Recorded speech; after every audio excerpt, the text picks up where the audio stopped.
Okay, the recording's begun. Good afternoon, everybody. This is our 135th Reading Online Sports Economics Seminar. Very pleased to have Felix Rösel from Braunschweig presenting today. Before he starts, I just wanted to share, say a couple of brief things. One is, the main one really is that I am looking towards the autumn now, and or the fall, depending on your parlance, and trying to fill up the schedule. We've got a few gaps, as you'll have seen if you look at the reminder I sent out earlier on today, if you get that. But if you want to present in the series, there are some slots. If you do want to present a paper, you've got some research, or you know of a PhD student, or anyone that wishes to present. I'm always keen to try and improve the abysmal gender balance in this series. So if you do know anyone who isn't male, who would like to present, that would also be great to hear as well.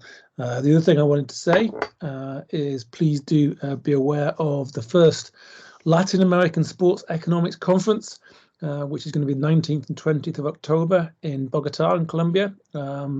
Jorge Tovar, who's often here with us, is organising that, and it promises to be a really interesting event.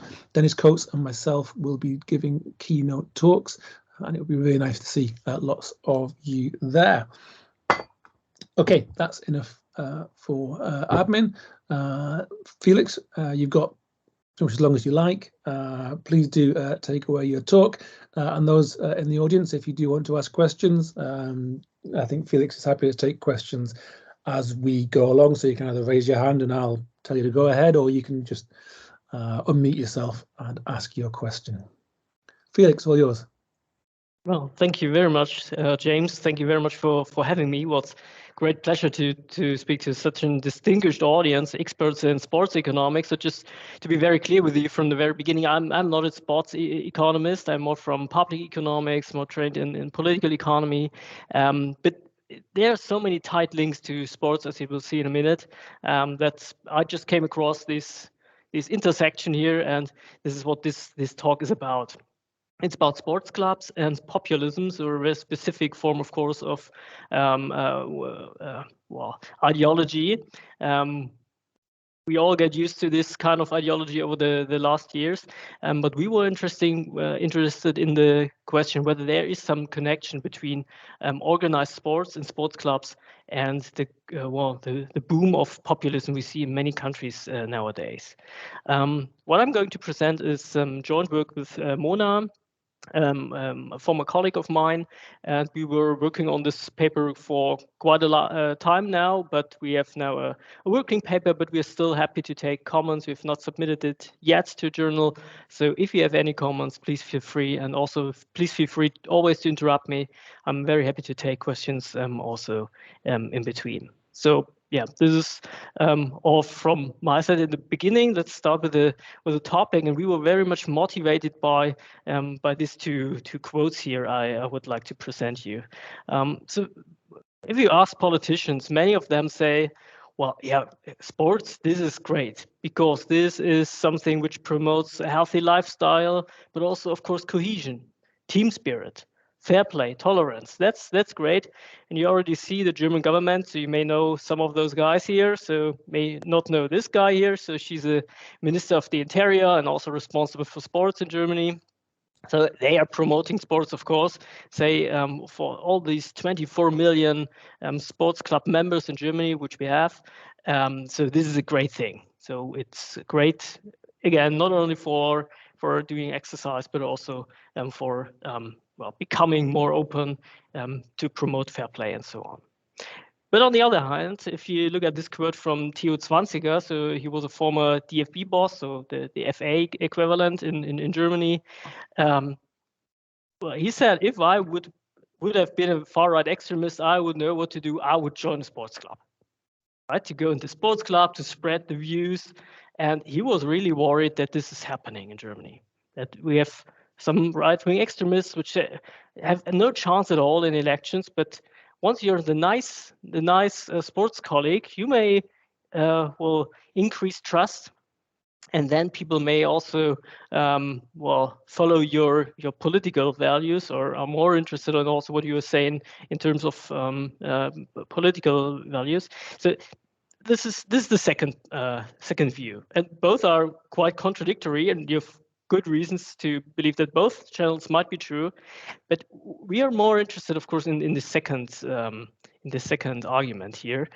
So this has been documented in some studies, but it's not too robust. But this is here. There's very little on this side. So why should be there a connection like this? So this is, of course, the argument by TU extremists infiltrate clubs. This is one argument how sports clubs may promote populism instead of promoting democracy and cohesion and so on. But we can also think of other channels. For example, group polarization. So here the argument is if you put two extremists in one group or more, then the group becomes even more extreme than the individuals, than the average of the individuals. Just because you're talking to each other and you're reinforcing your already extreme values. And this is what we call group polarization. This might be certainly true if you think of sports clubs, for example. Well, secondly, of course, overshooting emotions. So if you think of big victories of teams, of course, people are cheering around all in the streets, and then it's kind of anarchy sometimes. And this overshooting emotions, like, so we are the best, our nation has won the World Cup, so we might be the greatest nation in the world, may spill over also to nationalism or to populism in a political sense. And the fourth argument is, well, if you're quite good in sports and you don't fear somebody, this may also lower the barriers to, well, be active in some aggressive way, so to interact more aggressively, and also they might be more susceptible for aggressive populist narratives. Of course, those are only theories, mechanisms, and I will show you in this paper whether there's one of those mechanisms and which is the most likely one if you find something, some connections between sports clubs and populism. Before I give you the setting we use, you should, well, keep in mind two big things. So we are studying the case of Germany, which is specific, but okay, we study it because we are German, but also because the German case is super interesting. So first of all, you know, social life in Germany is very much organized in clubs that you have to register, and we know the number of clubs, we know where they are, where's the president of the club, and so on. And you have clubs almost everywhere for carnival, football, or you can see even other hobbies like rabbit breeding. There are clubs everywhere. And so it's nice for us that because we can observe the number of clubs and also the number of the members those clubs have, which is not true for all countries where it's more loose, the organization. So this is one nice thing about Germany. We have this official number of clubs and members which we observe. And secondly, of course, in Germany, sports and football in particular are a big thing, very big thing. So what you can see here is the city of Osnabrück and VfL Osnabrück. So this is the local team. And guess what happened here? The local team was promoted to a higher division. And of course, people are cheering at the market square and say, well, celebrating the teams. And you have a lot of beer there. And well, everybody's literally celebrating this for a week or even longer. Right, so it really has some impact just beyond the football fans. The whole city is then here, as you see in purple, and well, celebrating the local football team. And if you look into the data, so what you can see here is sports club members in Osnabrück.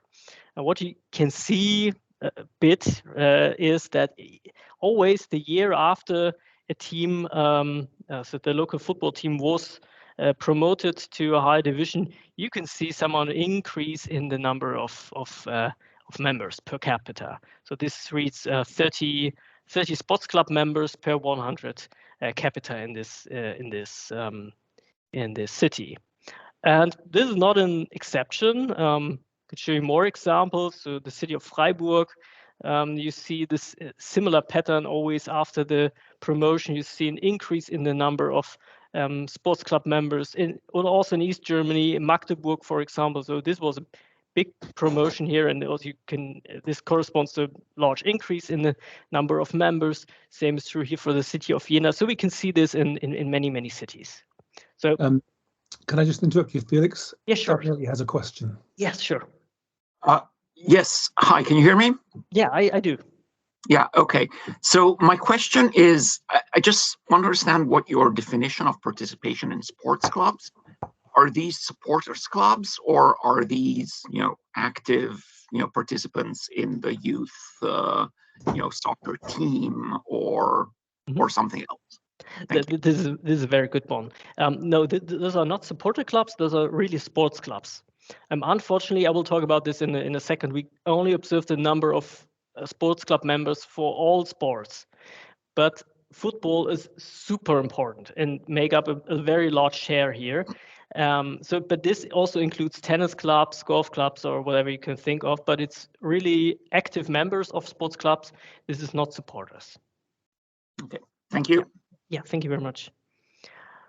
So, and we need those two features and a third one. The third feature is how professionals football in Germany is organized, and this is quite the same way as it is, for example, in England. So the best teams, of course, are usually then promoted to a higher division. So in this case, this was St. Pauli and VfL Osnabrück again.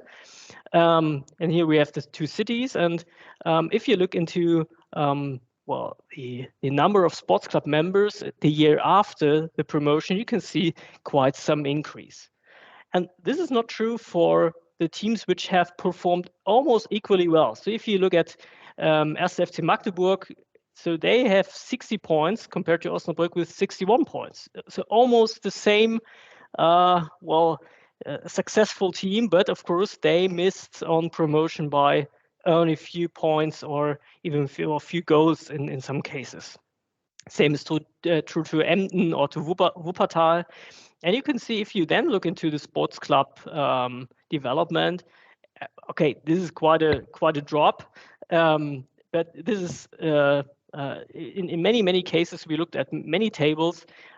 Usually the case that these teams from cities which were almost promoted. This is how we call these teams here, which are very close to the promotion zone but have not managed to promote.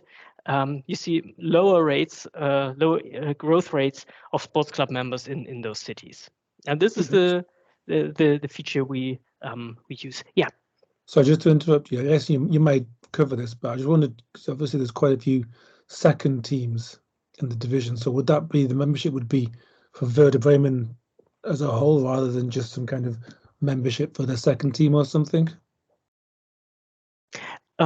Right. So this is the sports club members here I refer to. This refers always to the city. So the entire city where this team is located.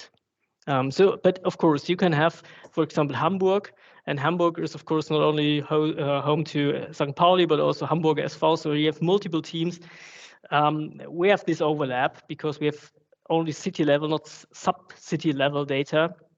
But I will always talk about this in a second, right? But I just want to give you an illustration that we need those three features. First, German obsession with clubs. Second, we have this sports boom, which you can also see here in this table.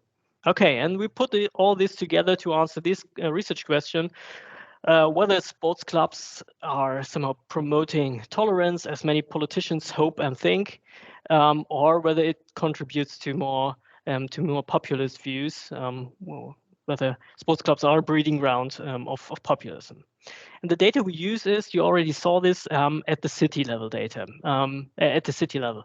And the problem is we will first of all, of course, think about micro level data. Yeah, we would be, so in the ideal world, we would have observed guys who had not been members of sports clubs, then join the sports clubs, and we then observe how their political values may change after they've joined the sports clubs. But surprisingly, given the importance of clubs in Germany, there's very little panel data on this. So even the best panel data we have, usually people are asked whether they do some sports, but not whether they are really an official member of a club, either sports clubs or other clubs.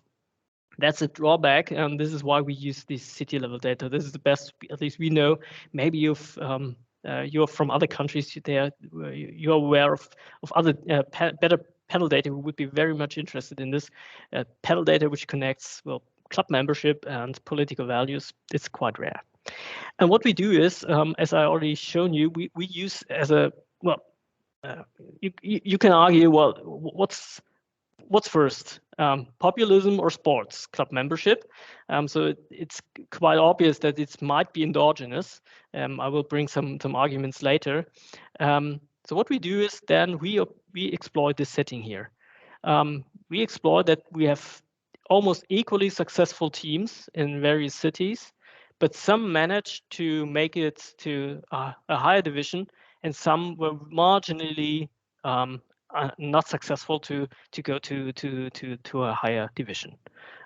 Comparing those groups of cities here may, well, exclude some of the endogeneity concerns you may have, and allows you to treat those here as cities with some exogenous shock in club membership, compared to the cities which are just below the promotion threshold. So this is our identification idea or setting. You will see then that we use a difference in difference estimations or event study estimations to explore this more in the data we have. So this 1,500 cities, this is the maximum. We don't have this for all years, but for many years between 1990 and 2017. And our main findings are indeed that we find a positive correlation. So we see that far-right populist vote shares for far-right populists go up in those cities which have an increase in sports club membership. This is really, wow, maybe might be shocking for a lot of politicians.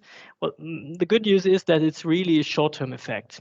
And this is maybe also something you are thinking about. You're experts on sports. Maybe you can help us to for the interpretation. So we see the most likely channel in a group polarization. So we see that vote shares for moderate right-wing parties go down, and for the extreme right-wing it go up.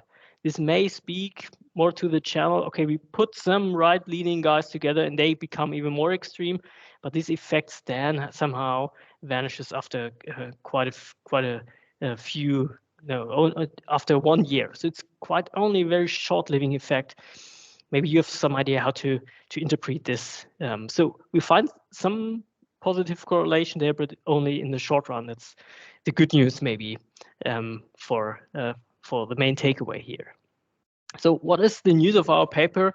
As I said, I'm more in the world of political economy, and there we are, well, a lot of papers are concerned with social capital. So the connections between people, for example, trust, and how this maps into economic outcomes, but also in social outcomes.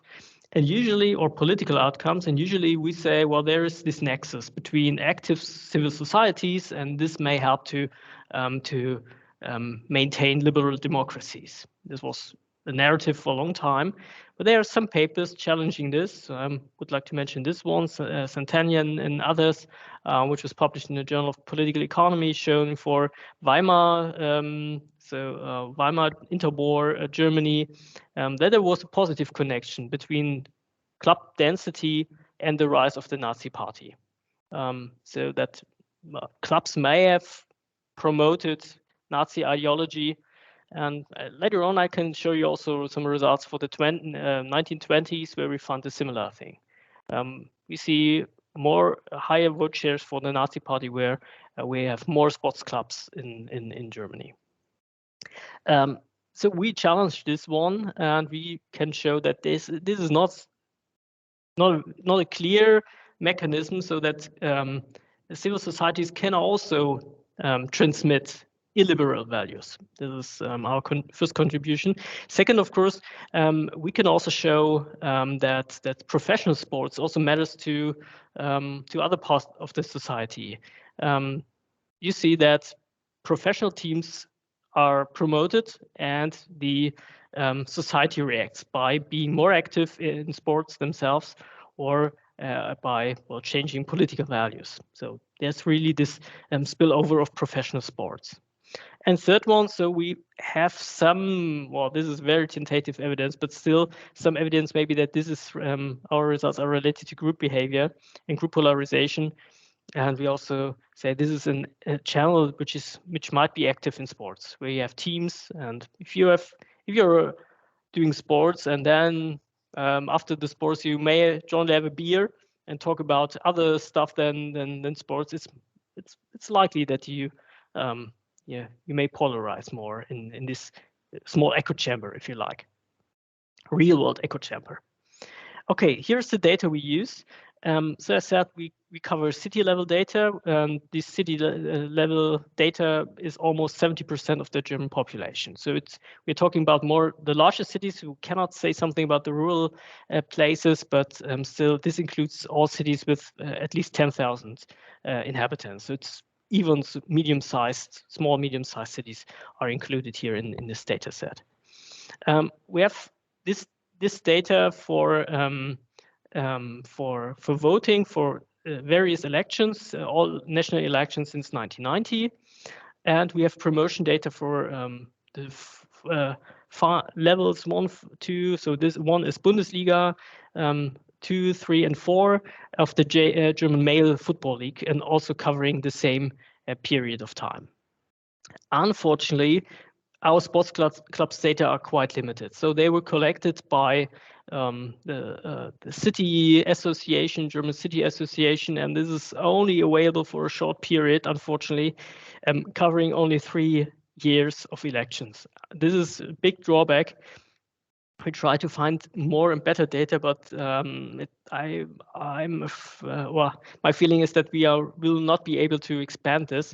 So you should always keep this in mind. Whenever we include data on club membership, we're talking about this quite short period here, and that we would love to have this larger time span, but as of now, we've only this one. And what you can see is here the national average in vote shares for the far right party. This is the reddish line here, and the bluish line, this is our data set, and you see it's at least the mean is quite representative. So the sample we have is really good snapshot of Germany as a whole, even if taking out the rural sites. And also you can see that far right parties do not play a role until the early 2010s, say, and then we have this new party AfD. And with the rise of the AfD, also vote shares for the far right got up. So before it was just a minor thing. What else can I say? Well, again, so the average vote share for far right policy was at 4% in all our observations. So it's quite a very specific group and quite a small group until the AfD was founded. Felix, I'm just going to interrupt you again. Daniele has a question. Yeah, sure. Happy to. So just a question about the populist is really just far right party, or are there other populist parties in Germany? Yeah, that's a very good one. Yeah, usually we are talking about as populists, we refer to the far right. With also some left-leaning parties which are maybe at the margin when it comes to populism. I can show you also the results for other parties, but it's more, we are more talking about the far right. So there are only very few professional teams which are linked to left-leaning supporters. If anything, if there's a connection to political values, then you see that many supporters are more than to the right. Yeah. Okay. Thanks, Daniele. Rob also has a question. Yeah, thanks. Do any of these far-right populists actually win their elections? The vote share looks quite small. Yeah, so in our period of interest, there's actually no big victories. So some far right parties made it to state parliaments. So we have the 16 states, and parties are also represented in the state parliaments. There we had some victories there, but victories means that they just entered parliament, but they have not been in government whatsoever. And voting for such parties is just to signal protests or extremist values. It's not that they really had a chance to become part of the government. Thanks, Felix.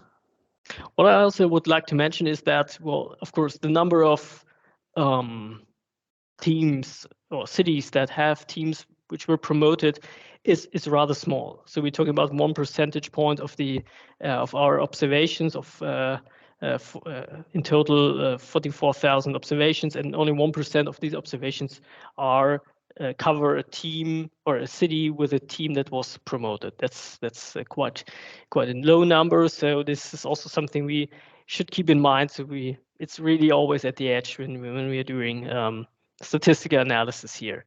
And our best counterfactual is are the cities with teams which marginally missed on promotion. Here we have some 2% of our observations. And several controls, but this is not so much important. Okay, so this is the outline I have, the data I can present to you. And well, of course, the first very naive starting point would be just to start with some sort of fixed effects regressions. We would just explain populist vote shares by the number of people organized in sports clubs, the share. So we usually use the members per capita,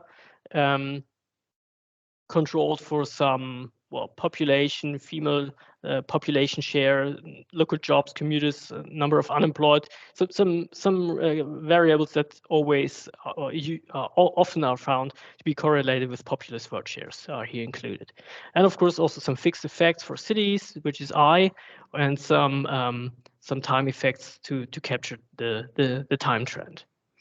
But the problem, of course, with this kind of regression is reverse causality. Yeah, you may easily think the other way around. If you're in a maybe member of a populist party or even more extremist party, and you want to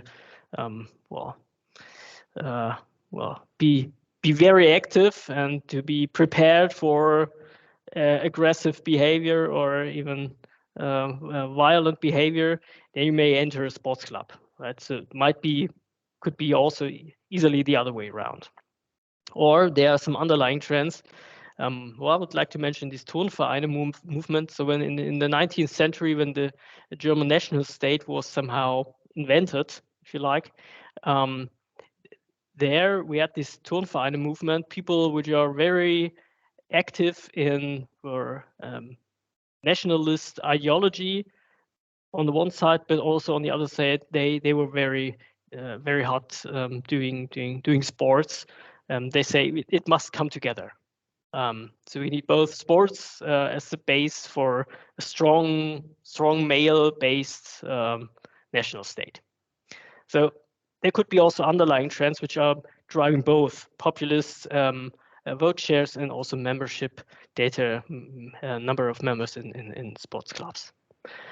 This is why we somehow exploit this promotion threshold in German football and estimate those kind of regressions. So here, first, I think of this like a first stage in an IV setting. Here we regress the members we have in a specific city on dummies, which tell us whether this city has a team that was promoted in professional male football, was promoted, or almost missed on promotion, so was just ranking below the promotion zone, and again controlling for something. And then, of course, the best thing we could think of is take this here, the members, and take the estimated and the predicted members then, and put this into this regression. Then we would have a very nice IV setting. Unfortunately, this is not feasible. Why is that?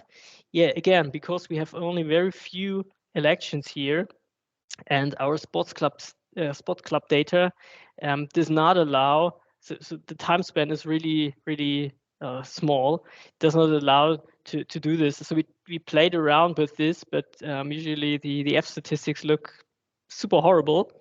Despite we have some nice correlation, I will show you this. So we are working on this. We are just playing around with long differences, for example, and maybe we can also find some IV setting, but I've not this here so far. So far, we use, well, the second regression equation you can see here as a kind of, you can think of this as a reduced form. So there we estimate then the populist vote shares, and we explain it with having a promoted team or an almost promoted team in the city. So this is the best specification we can have, but more for technical reasons, not for other reasons, just because this RV does not work so properly. What I can also I showed you this. So for illustration, this is what we do for all the years we have in our sample, and I can also ensure you that the teams are quite similar. So of course this analysis here depends on similarity between promotion and the cities with teams that are almost promoted. And we have checked the balancing between both groups. And also what we, of course, then do is, well, after we estimated this regression, we just tested whether both coefficients are different from each other. And usually we find that there is a difference between the cities with promoted teams to this group of cities here. But we tested the balancing before. And as you can see here, for example, far-right populist vote shares. So this is just the mean over all years and quite rough. But still, what you can see is if you compare cities with promoted teams, usually far-right vote shares are much lower than in the average. And but if you go into the subsample of cities which had a team that marginally missed on promotion, it's much more comparable. Same is true also for sports club membership, but here differences are not so large. When it comes to population and so on. So it really helps us to make our, if you like, control group here is much more comparable to the treatment group, which is the cities with promoted teams, than just using the universe of all German cities. Okay, and the same is, of course, true between teams. So you would expect that those who are promoted rank very high, and this is true. The position 1.6 means 1 or 2 or 3, so something on average there. And missed on promotion usually ranks 4, 5, or 6. So this is usually what we use. And well, the wins are much more comparable than including all other teams we have, and so on and so on. So again, this is helps us somehow to believe that the football outcomes around this promotion threshold are somehow as good as random. So 1 or 2 good or bad games may then decide whether you are promoted or not. We treat this as good as random, at least at the margin. Okay, so this is the strategy we follow, and here are the first results. So our naive fixed effects regression tell you something like having more sports club members in a city increases. This goes along with a higher vote shares for far-right populist parties. Of course, if you look at the coefficient, it's not a very big effect, and we are talking about very low vote shares for far-right populist parties at this time. 2.8 percentage points. Would be interesting to do this again now when the AfD is around, and we are collecting more data. But here we have still, because this includes the sports club member data, and these end in 2012. with only these very specific time period we can observe. And well, no coefficient changes after we include fixed effects, and also if we include some labor market controls, demography controls, and so on. So this is seems to be just a robust correlation we find in the data. But again, this may suffer, of course, from endogeneity, which is very much likely. This is why we have these kind of difference in difference estimations. And starting first in columns 1 to 3, what we are doing here is we explain the share of citizens which are members of sports clubs by the dummy variable which measures you have a city with a promoted football team. And you can see that there is some effect. So once a local football team was promoted, the share of people in sports clubs go up by 0.8 percentage points. Does not seem to be a big effect, but the average is 25%, so it roughly adds 1 percentage point in club membership in the average city. There is no such effect for the teams, or even a negative point estimate, as you can see here, if you look at teams that marginally missed on promotion. So there we don't see this boom in sports club membership. It's only if the team is promoted.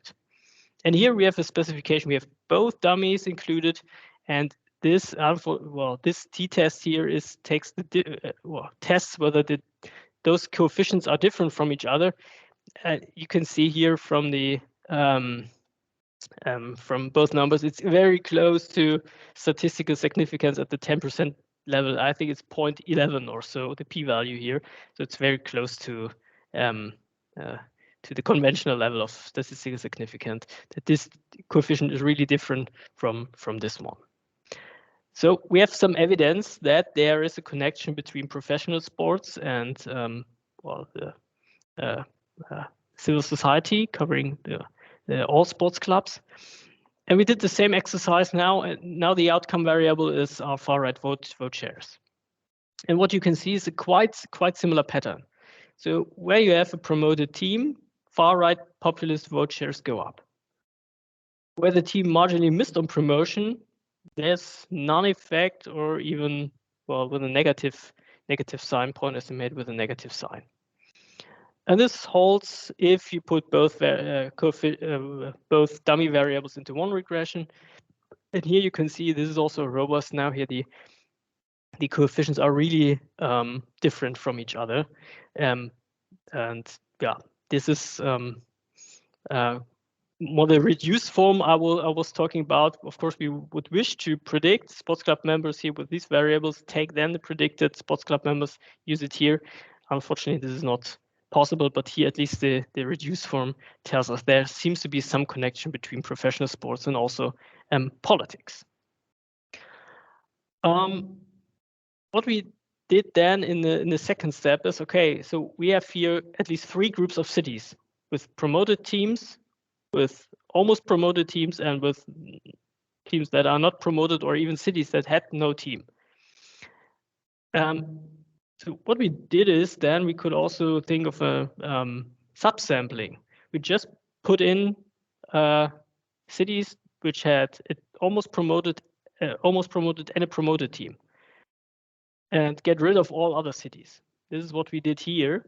And then, of course, you only need one dummy variable measuring whether you had a promoted team or not. So now our treatment and control group are very, very similar here. And you still see the effects we found one slide earlier. So positive correlation between a promoted football club with sports club members, and also with far-right populist vote shares. So we always lack this by 1 year, because the time is usually that we have the election in autumn, and you have the promotion in, I'll say, March or April, and well, it may take some time, of course, to to become a member of a sports club, and then to to radicalize, or whatever happens then in sports club, until we have some effects. But to get more information about the temporal structure, so I'm sorry that this table is rather small, but I hope you can see what's happening here. So in all years before promotion, we don't see any effect. This is more an event study. So this also ensures us that there are some common trends of cities that are promoted and not promoted. And once they are promoted, you see that, well, it goes up. The number of sports club members go up in the first year. So really in the year of promotion, which makes sense. Also, there's still something in the year after promotion. And then these point estimates become smaller and smaller and turn not statistically significant anymore. This holds if you can include controls or not, so this is not a big difference. And we have somehow a similar pattern when it comes to far-right populist vote shares, but one big difference, we don't see an immediate effect immediately in the year of promotion, which may tell us that, well, emotions do not seem to play a big role. So think of this market square again. And if you have an election on the very next day, it's likely that it might be influenced by this cheering crowd there or the emotions which are around in this city. But this is nothing we find. So this is really in the year after promotion, there's nothing, but the year after.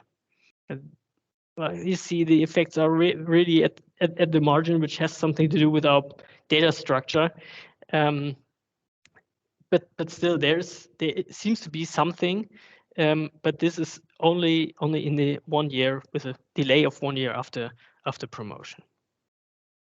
Okay, we just there's another question. Yeah. So going back to that table, so the vote share is only observed in the election years, right? That's true. So, it's not really the same city that you're following over time and see what happens, like, in the year that it got promoted, the following year, the year after. It's like, there's a set of cities that were promoted in year T, and that also happens to be an election year, right? And so you look at the vote share, for the populist parties in year T, and then there's a different set of cities that was promoted in year T-1, and you look at the vote share for the populist party in year T. So is that right? That absolutely, yes. That's absolutely right. So we have so behind this coefficient there might be quite a different selection of cities than behind this coefficient here. Right. What we're trying to get is some maybe from state elections, which are somehow often in between the national elections, to have a more dense observations of election outcomes. But we are just trying to find the data. I would encourage you to do that. I think that although this columns 3 and 4 are a little bit difficult to interpret. Yeah, I totally agree. So it can be the same city because we have multiple teams. It could be the city that is promoted twice, of course. Or for example, yeah, exactly. Yeah. I agree. So, and this may also explain why not so much is going on here, why the statistical power is quite low here in this case. Okay, but we tried around to, well, as you can see, this is from a statistical point of view, we have a quite small sample. This is why we did some robustness exercises just to make sure that it really that there really is an effect. What we did is, for example, you were worried about the definition of parties, so we used the biggest far right parties, which are only few, 3 or 4. We add also very fringe parties, but this does not make the big difference, as you can see. So we still have this effect on populist vote shares in the promoted cities with promoted teams.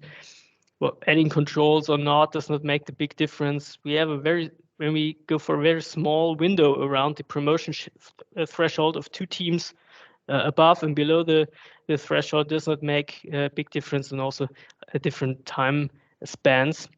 What you can see is here, if you go for 2017, so this includes then also AFD, then our effects get larger and more robust, which is something interesting or something we may look more detailedly into. So going for the 21 election, for example, may also change or may even increase this coefficient. We don't know.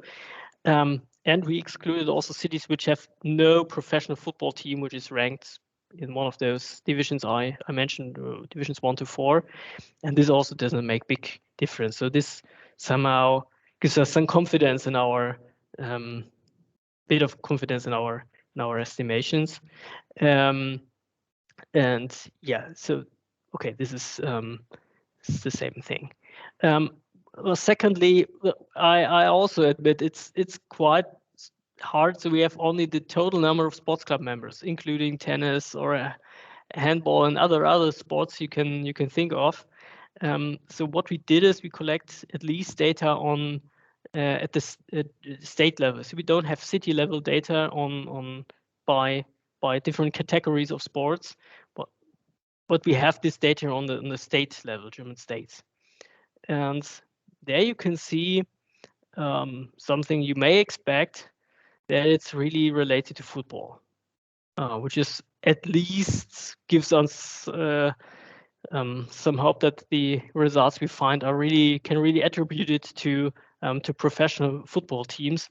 Then it's not just by coincidence. So find no correlation of other sports club members per capita with far right vote shares. It's just the number of football club members that matter to, or at least are correlated with far right populist vote shares. And it's also interesting to go for other clubs.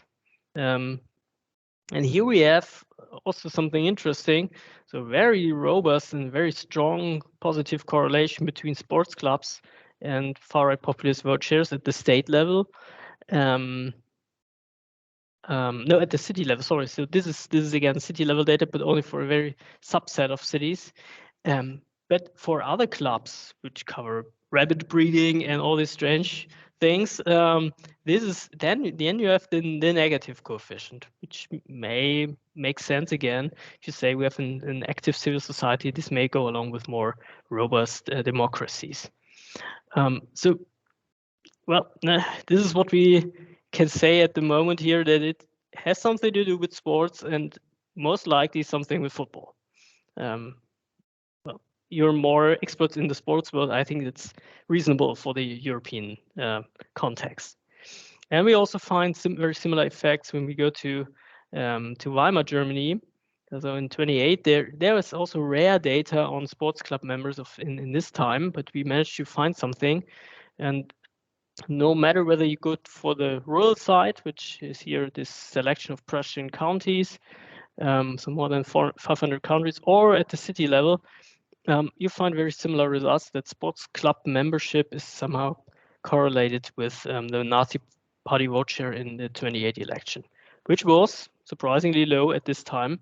But this is very similar to our setting. Extreme parties at the far right of around 2.8, 3 percentage points. It's almost the same setting we have in our modern setting here. Okay, so this is somehow the robustness. Yeah, what about the mechanisms? And I already introduced those 4 channels we were thinking about. Well, let me start with the last one. Is it about physical activity, which may make people more susceptible for aggressive narratives? And here is some now some microdata evidence. So this is the microdata we can use. You see nothing. So people are asked whether they are active in sports, and this is not correlated with populist party preferences. So we can somehow rule out that just doing exercises is correlated with ideology here in this case. We also do not find some evidence that it is about some individuals, extremist individuals, because we estimated some subsamples. And this is interesting. So in the regions where far-right populists did not play a big role, so where far-right populist vote shares were below the median, we also don't see effects. This is just, and there it's very robust in the regions where far-right populists are already or more active and a larger share of the population are already leaning towards the far right. And so we don't believe that it's then the role of individual extremists, which might be active here in this regions as well as in those regions here. So this speaks more to other channels. So we don't believe that it's this infiltration by extremists, which is really the case. Overshooting emotions, I've already talked about this, but then we should expect an immediate reaction of vote shares to a promotion of local football teams. We don't see such kind of thing. So what we are left with is this group polarization theory. And this also makes sense if you look into different vote shares. So here we have the far right populist parties, and there we have no effect whatsoever. The same is true for the center left. So it's not so much something about the left spectrum of politics. Also no effect on turnout. What we can see is here this effect on far right, the increase of far right populists, the effect you already know. And this is somehow a one-to-one change in the vote share of the center right. And this is also quite at the margin of statistical significance, this coefficient here. But the point estimate is quite a one-to-one change here. So this, I know it's hard, but you may interpret this as a change that people are moving away from the center right to more to the far right. So this would be more in line with this group polarization theory. And another argument we have, so we also tested relegation. So this is of course a comment I would expect from this audience here. We tested relegation and there's nothing. And this speaks also to that emotions are not the driver of the results here. It's more really about club membership. So why should you leave your small sports club when a professional team is relegated? So you have there your teammates, your friends. You will not leave it. So we think about some asymmetrical effects. So once a team is promoted, this induces a boom. You go into a local sports club. You also want to do sports then. But once the team is relegated, you don't leave the sports club anymore. And this is something we can have here in the data. So this gives us some intuition that it's about the clubs, that it's really being member of a club is here connected to the results. Okay. Wow, I've talked much longer than I expected for this few slides, but here is my conclusion. So we find some at least correlations that far right populist vote shares in Germany go up where we have more citizens in sports clubs. What we can see is that this is only a short-living effect, and maybe this is driven by some group polarization, which is only limited to a short time period for whatever reasons. We have to do more on this. That's clear. What we can say is more generally that the existing literature and also the narrative of politicians is a bit more too optimistic about the nature of social capital and the nature of sports clubs. And but of course, there's very much room for more research on this topic. So there's basically nothing, at least nothing we know. Maybe you know more studies about this, and there's big need for good microdata to confirm that it's really the clubs that matter for the connection between political values and sports. That's all from my side. Thank you very much. Great, thank you, Felix. Really interesting presentation. We've got time for questions and comments. If anybody has any. Daniele. Then Rob. Yeah, hi. So very interesting paper, very creative, strategy, like look at the promoted teams. I asked at the beginning about, the supporters clubs versus the sports, participation in sports activities. And you said, you're measuring sports clubs, but at some point, one of the answers you gave, you did mention that the supporters clubs tend to be, very right-wing and very extremist. And I think that's true for almost all the teams, even though I know that there are a few teams that are notoriously extreme left-wing. And that seems to me the most, I would guess that is, I think that's another channel that, would be really useful to investigate. I don't know if it's possible to do with the data.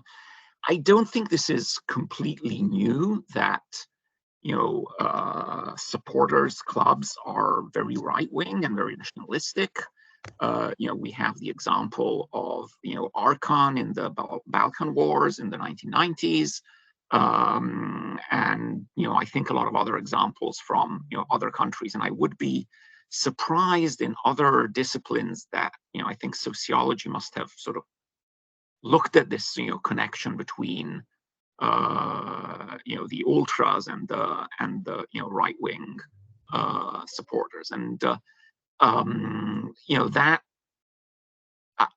if you could sort of shed more light on that, that would be, really great. Yeah, thanks a lot. It really depends on the data. I'm a bit pessimistic to whether we can really get this data, but now with much better access to club data than some years before.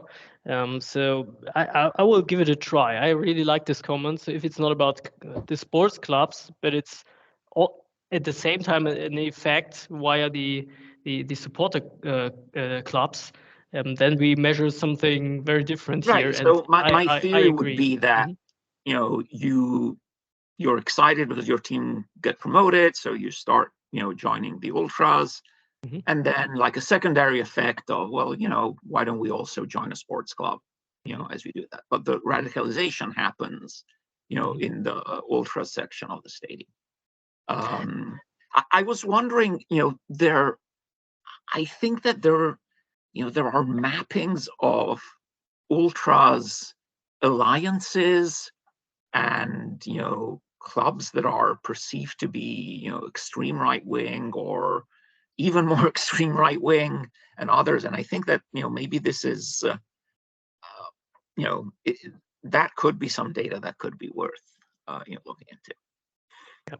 Yeah, I like this comment. So this would challenging all what we did. So I have big interest to rule out that this is the driver here. No, because I think it's not challenge. It's not the opposite of what you're saying. I think it's very an adjacent explanation that that is worth looking into. Yeah, I totally agree. Thank you very much. That's a very good one. Thanks, Daniele. Rob's got his hand up as well. Yeah, thanks. Interesting paper. Couple of possible extensions. I don't know if this would work, but is there any scope for looking at far left votes, left-wing party vote share, to maybe capture sort of polarization in a sort of different sense of left versus right? And the other one is, can you match your vote share data with arrests data associated with football matches, so the growth of support for far-right parties might be associated with more violent behavior, more assaults, grievous bodily harm, that kind of stuff, actually at around the time of the football match? Is there any scope for doing that kind of work? Thanks a lot. So for the first one, so I have, where is it? For the far left, I have this here. So we have also tried far left populist parties, which may mainly include Die Linke. So this is a big left-wing party in Germany, and there we don't see any effects, which is in line what Daniele said, that most in many cases those supporter clubs are more related to the far right and not to the far left in many cases. So this is something we can do. Arrests, yes, that's a very interesting thing. I think at least for a subsample of very large cities we have this kind of data, and I know there is a paper showing that there is more violence around victories of football teams, or no, it was not about victories there. It was about relegation. So the disappointment is there driving the results, and not victories.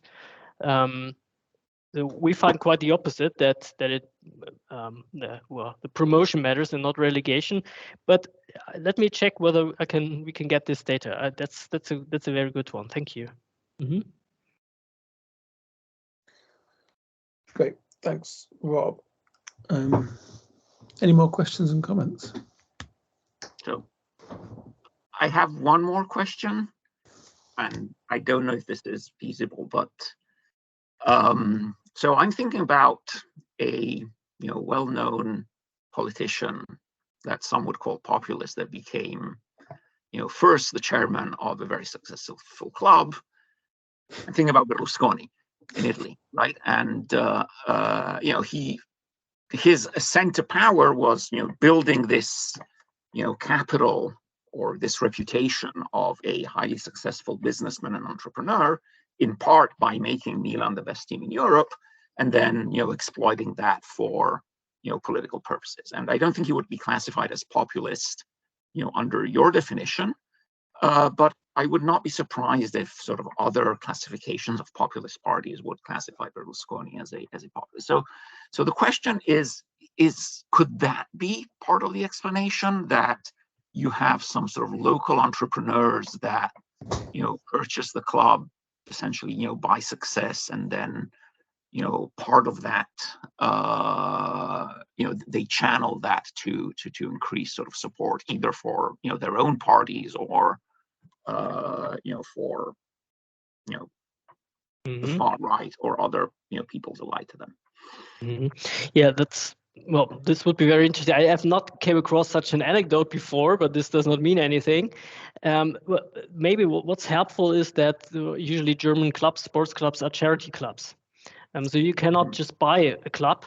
Well, at least the large clubs, if you think of Bayern München or Dortmund, there are shares you can buy, and that's clear. But the very small clubs, this is nothing you can really buy. So it's more democratic. You need a majority in the club to change the organization, and so it's not so easy. But of course, this could be true if someone is benefiting from this promotion of a local football team, and of course, a lot of people benefit from this. They might be more active in sponsoring, for example, and this might be related also to more, if those businessmen are more right-leaning, that they really wish to see their ideology then implemented. But well, I have to think about the case of Berlusconi. That's very interesting. What's common with all these populist far right guys is these anti-elite rhetorics. I think that's something which is connecting populists from all the political spectrum. But then it's combined with nationalism when it comes to the far right, or more economic populism on the far left. But I think that there are, I think the Mudde, M-U-D-D-E, like she, I think, is a political scientist that has done a lot of work on populism. And I think that they have a classification of what they, there are, papers out there that classify all parties as popular, right? There's been it's a very active area of research, right? Exactly. We also use their classification to classify the German parties here, and so we don't have such a Berlusconi party in Germany, which is somewhat moderate in economic policies or so, but use this anti-elite rhetoric. That's quite rare. So we have more this standard sort of parties here. Not so if it's a populist party, it's almost in almost all cases, it's a far left or a far right party. Thank you. Or a very smiley, very fringe party. Thanks, Daniele. I had a couple of comments, Felix, which may not be particularly relevant. One was based on your descriptive stats when you were looking at the teams that were just missing out versus getting promoted. And you mentioned it, I guess some of them were about, essentially how prosperous or how wealthy the area that the club is based in was. And I didn't get a chance just to check when you were going through that, but there isn't, there's an idea that obviously, or I shouldn't say obviously, but there's an idea that a football team in a more wealthy area will do better because it can extract more per victory, if you like, from the local fan base than if you're in a poorer part of the country, for example. So in England over the years, the success of football teams has moved southwards because the wealth in England has moved southward, would be the argument. And I don't know how that would interact with populist vote share. So I don't know whether, and I think your argument essentially, which makes sense, is obviously it's if you just look at the promotion versus just missed out, you're kind of circumventing that. So that was one thing.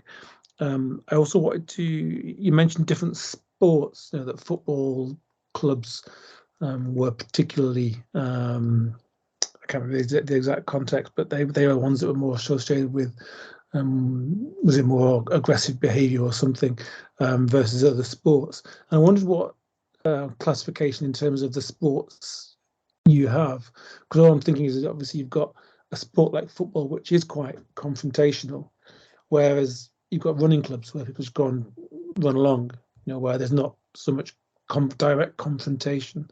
I don't know whether the nature of the sport makes a difference in terms of whether it's something that's going to foment populism and so on.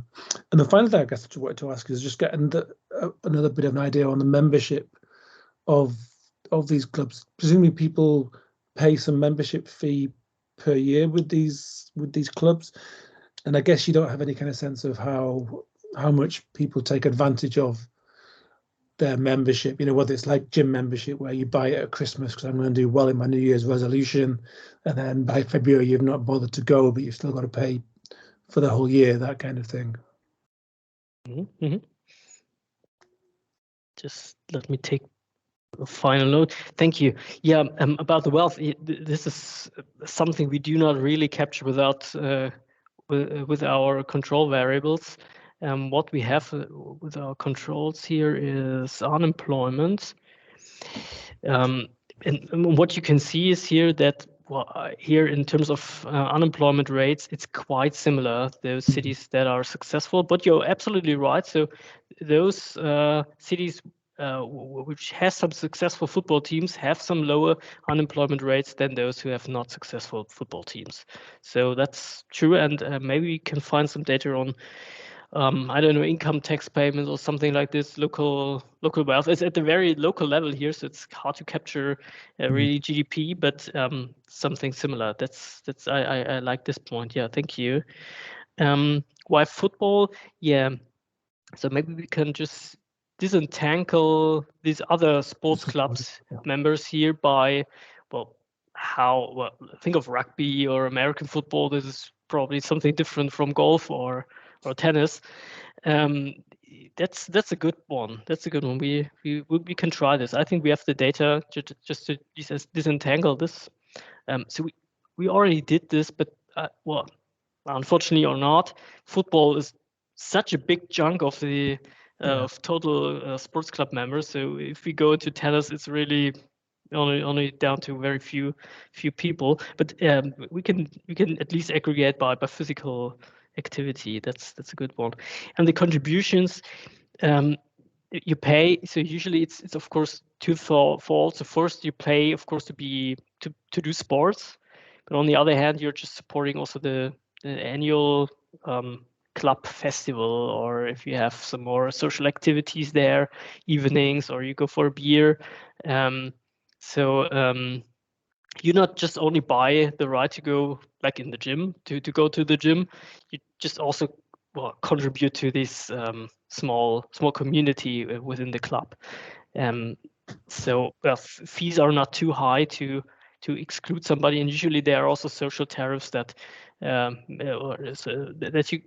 that make sure that you can have a membership even if you have a lower income.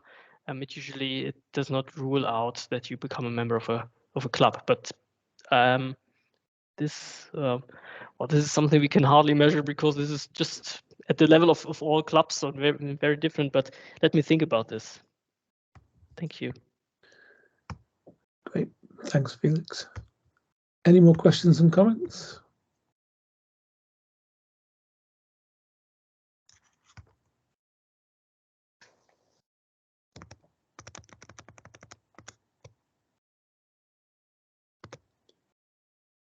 Okay, I'm going to take that as a no and say thank you, Felix. That was a really interesting talk, well presented, fascinating data and some really interesting ideas.